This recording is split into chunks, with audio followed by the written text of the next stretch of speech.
Welcome to the heart of Alaska. This is our first video. Today we would like to show you how we make bacon. We start with a pork belly and we break it down into 3 pieces.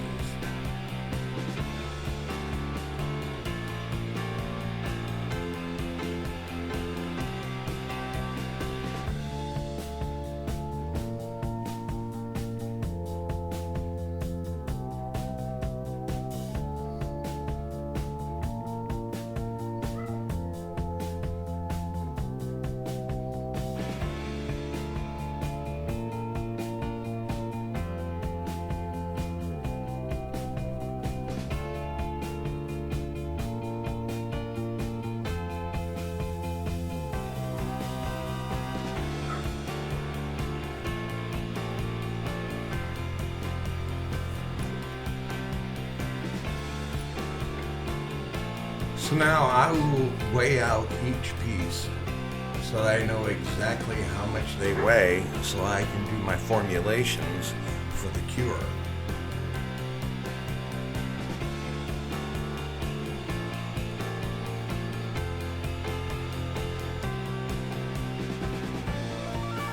Obviously, that's not going to work. So what I'll do is I'll fold it in half and then get an accurate weight on it.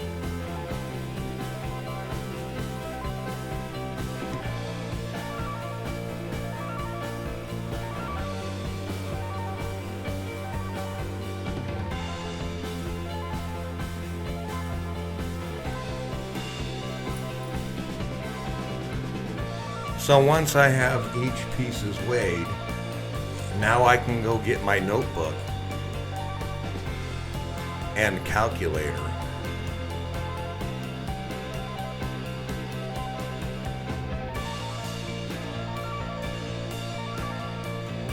And I will get the precise measurements for the cure.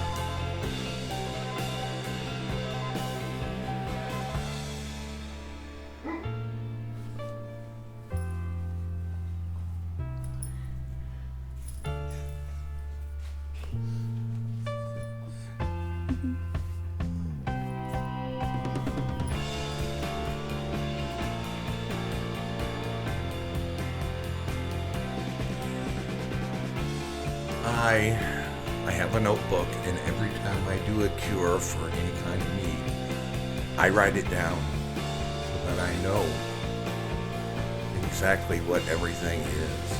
And I have detailed notes going back several years in this one notebook. So I know what works and what doesn't work. So, my basic bacon, it is 0.25% cure number 1. It is 2.5% salt and 2% sugar. And this is what I've used every time. And for the last 2 years running, I have won bacon at Charcuterie Masters. So I think I might know a little bit about what I'm doing. So, I've got my Cure 1, I've got my brining salt, and I've got my sugar. So, we are going to put it together now.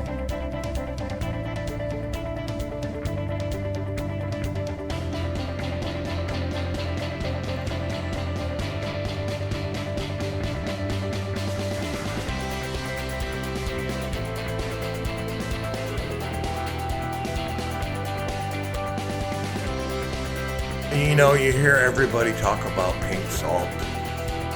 There's nothing wrong with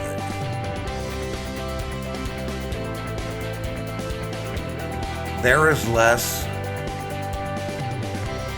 sodium nitrite in my bacon than there is in a rib of celery.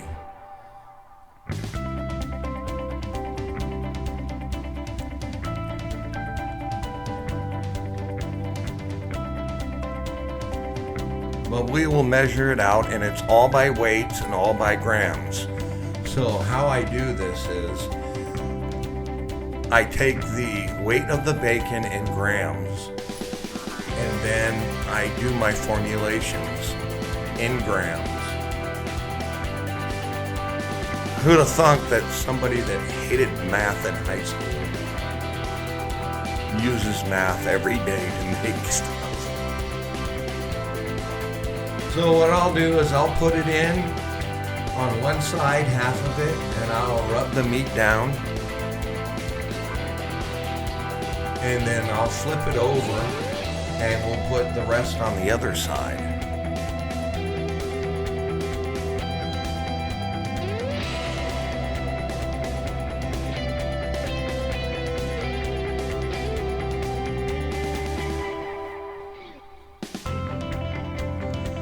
It really is very basic. It is so simple to do. Anybody can do it. If I can do it, anybody can do it. So the reason why I vacuum seal my bacon is for oxidation. If you don't vacuum seal it, well, let me put it this way. If you vacuum seal it, it stays nice and red because there's no oxygen. If you don't, then your bacon turns out gray. You know, who wants to eat gray bacon? So, the bacon you see here is my R&D, my research and development for Charcuterie Masters 2020. And then on the side, I have 2 small turkey breasts because I have a son that cannot eat pork. He's allergic to it. So I smoked him up some turkey breasts so that he could have something similar to bacon, but something that he can eat without making his system all upset. I'm not gonna clue you in on what I'm doing with that R&D bacon, but I'm gonna tell you it's something nobody has ever tried.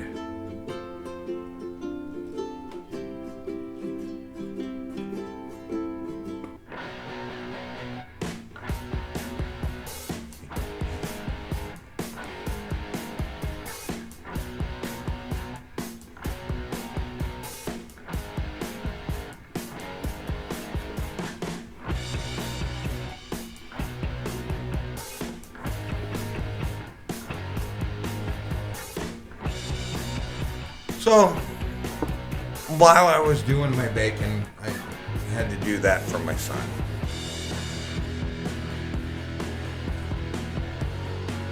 And we actually ate that turkey the other night, and it came out rocking. We made club sandwiches with it. Oh my God, it was good.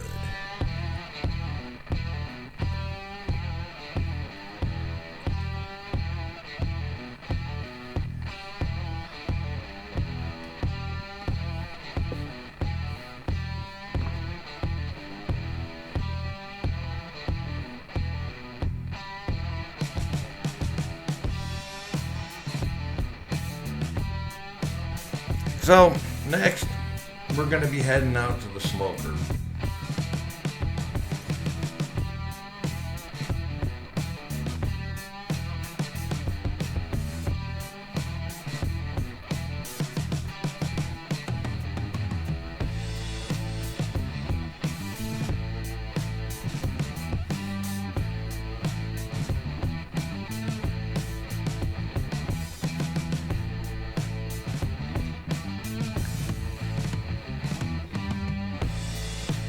I gotta tell you, I am excited about this bacon. It just came to me one day. Why don't I just do this? And as far as I know, it's never been done.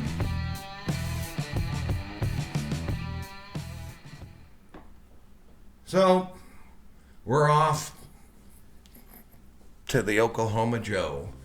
Now, if I was doing competition bacon, I would hang it. But since I am just doing R&D, I laid them on the racks. And how I cold smoke with my Oklahoma Joe is I put a hot plate in the smoke chamber, and then I have a pan on top with pellets. Now, it looks like a lot of smoke right there, but believe me, once it calms down, tempers down, it is just that fine little whiff of blue smoke. And it is cold smoke. There's no heat at all. I know it looks like a lot of smoke right now, but believe me, it really tempers down.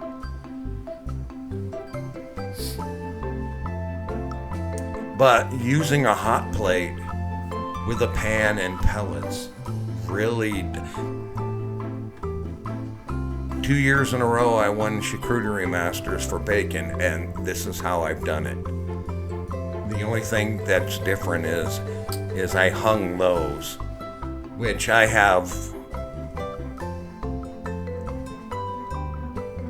a piece of rebarb that goes on the outside, in which I hang everything on the inside.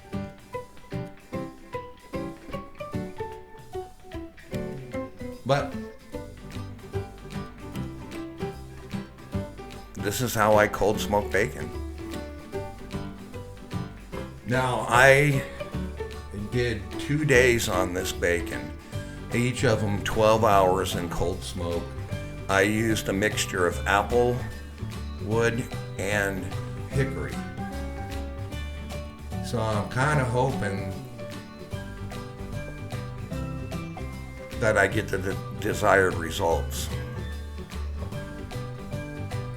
You can see there's not much smoke coming out of the stack.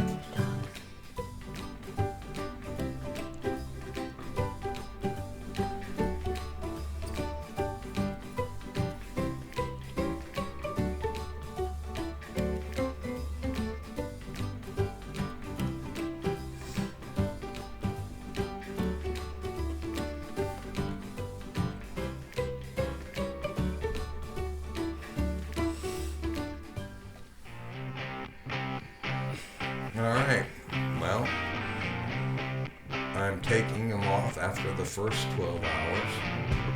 And as you can see, it has developed color.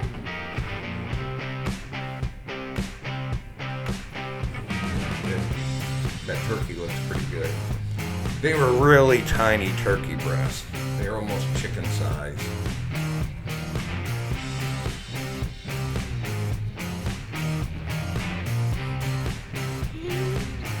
But I'm extremely happy with how the bacon is turning out.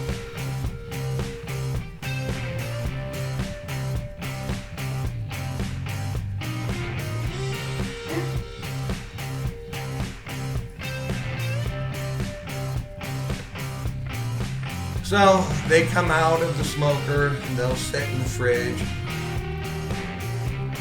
overnight, and then we'll come back and we'll put them on for a second time.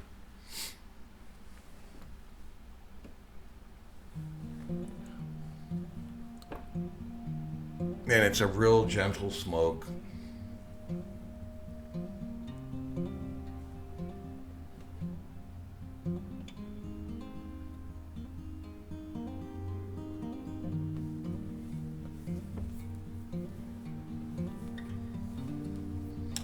My neighbors might think I'm nuts because I'm like the meat guy.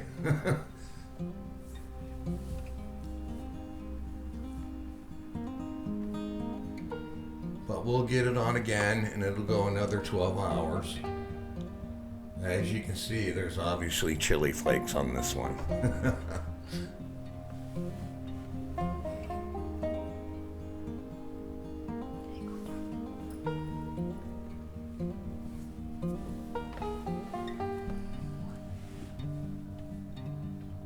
I've got to tell you, that turkey turned out perfect.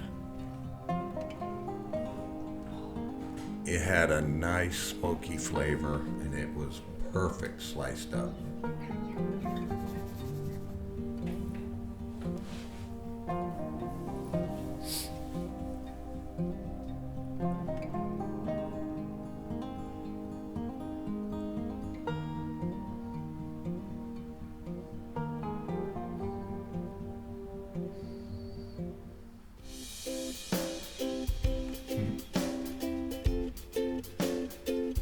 As you can see, it's a really light smoke, nice and blue.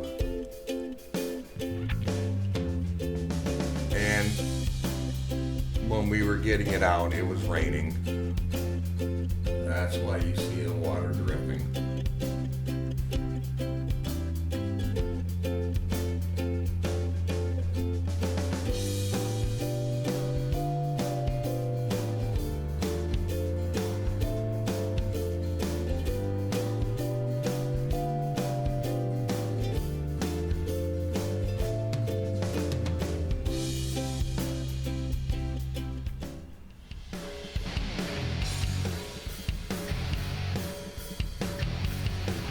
It's time.